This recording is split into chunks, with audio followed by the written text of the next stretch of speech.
Why do we have to turn off our phones for takeoff and landing?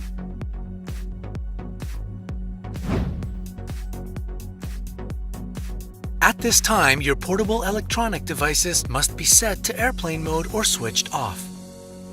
Anyone who has ever traveled by plane has heard this phrase before.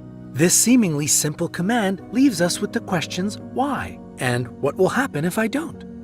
We at Brightside have decided to answer frequent traveler questions regarding gadgets on airplanes. So why do we have to turn off our phones for takeoff and landing?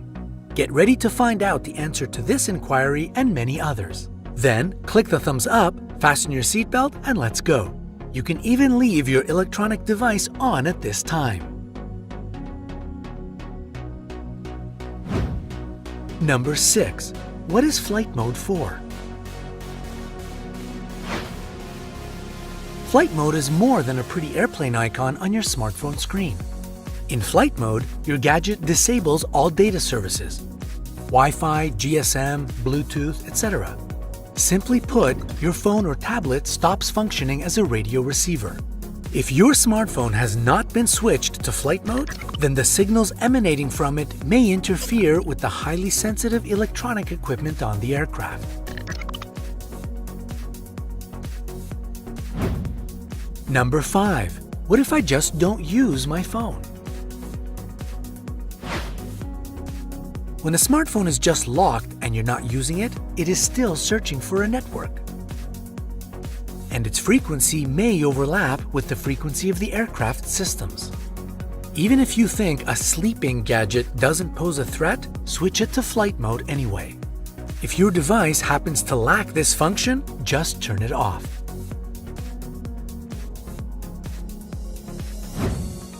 Number 4. Why is my phone activity dangerous? As you know, takeoff and landing are the most difficult and crucial stages of the flight, when pilots need to coordinate their actions with ground control. All this is done using the aircraft's navigation system. Think about it. If your cell phone signal is strong enough to travel long distances, then it can definitely cause interference with an airplane's radio communications. And the pilot will not hear information transmitted by the air traffic controller. It can also meddle with the navigation and flight control equipment. All this might lead to an emergency situation, and we don't want that, right? Planes are scary enough even when everything is going smoothly. Imagine if something really goes wrong. Pilots can avoid disaster, but not the panic on board.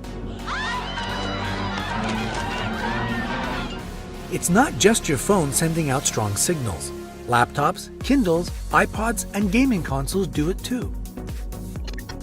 If something is wrong with any of your gadgets that causes them to emit even stronger radio waves than they normally do, the threat is even bigger. If there's more than one disobedient passenger on board, the signals from their gadgets combine and obviously get even more intense.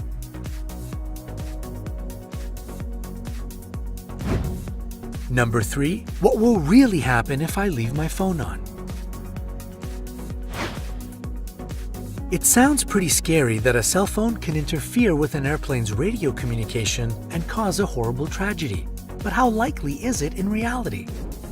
What will happen if I just ignore the instructions and leave my phone on? Well, chances are you'll be kicked off the flight. This exact thing happened to Alec Baldwin, who was so into playing his favorite online game on his smartphone that he wouldn't agree to turn it off. As a result, he was kicked off a flight from LA to New York. See?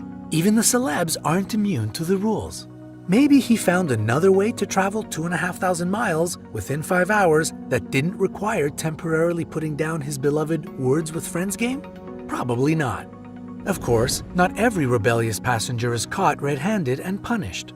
Public Radio International asked people to confess their travel secrets. And it turns out that 4 out of 10 passengers in the US ignore the warnings and leave their gadgets on while soaring through the clouds. Fortunately, no plane crash in history has ever been a result of an active smartphone on board. However, the causes of such tragedies often remain a mystery. In January 2017, NASA published a report on passenger electronic devices. Every year, crew members anonymously contribute information to the U.S. Aviation Safety Reporting System. And according to their reports, there were at least 50 cases of electronic devices causing safety problems on board.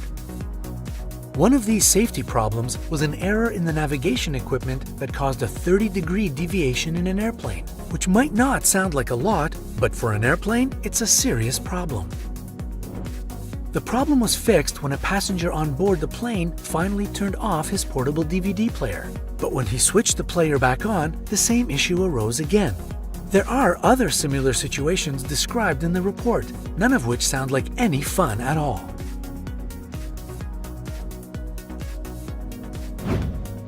Number 2. Then what electronic devices can I use on a plane? Throughout the flight, you can use any devices that don't exchange data through GSM, Wi-Fi, or Bluetooth. For instance, electronic watches, but not smartwatches, cameras, video cameras, voice recorders, hearing aids, pacemakers, etc. Yes, you can even take pictures and videos on your phone given that it's on airplane mode and the airline doesn't have its own policy that forbids it. They'll definitely let you know if that's the case. Devices with this data exchange function may also be used at all stages of the flight, but only on flight mode. These include smartphones and smartwatches, tablets, e-books, digital audio-video players, etc. You can also use a laptop, but if it doesn't have a flight mode option, turning off the Wi-Fi works just as well. You may turn off airplane mode only when the aircraft is in flight, usually a few minutes after takeoff, and only after a message from the flight crew tells you that you can. But then again, you won't be able to do much with your data when you're thousands of feet from the ground, right? Please remember that these rules can change depending on the airline. It's a good idea to check the official website before your flight. It'll save you some trouble later on. You don't want to be fighting with the cabin crew just so you can read the electronic version of The Great Gatsby, do you?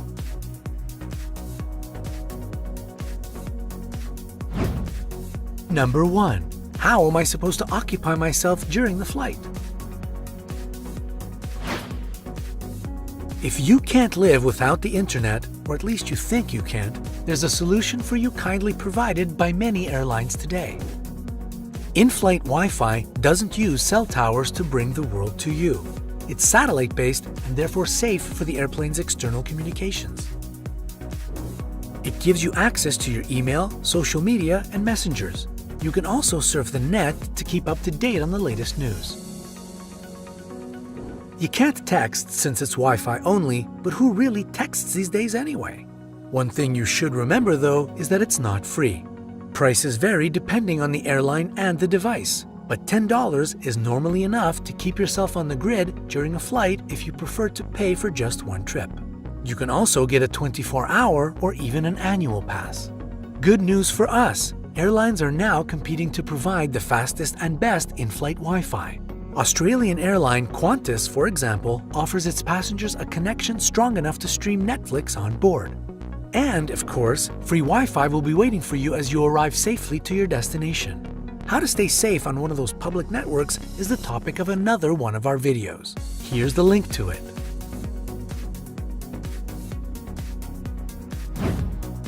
To sum it all up, while a couple of working phones won't crash a plane, a cabin full of passengers actively using their gadgets will interfere with the safety of the flight. Let's appreciate the work of others and not create unnecessary difficulties for pilots. After all, it only takes a second to put your phone on flight mode. So sit back, relax, and enjoy the flight. If you liked this video, let us know by hitting the thumbs up button. If it gets 300,000 likes, we'll post more videos answering the most important questions of all travelers. Make sure to subscribe to our channel to be the first to see all our cool updates. Remember to always look on the bright side of life.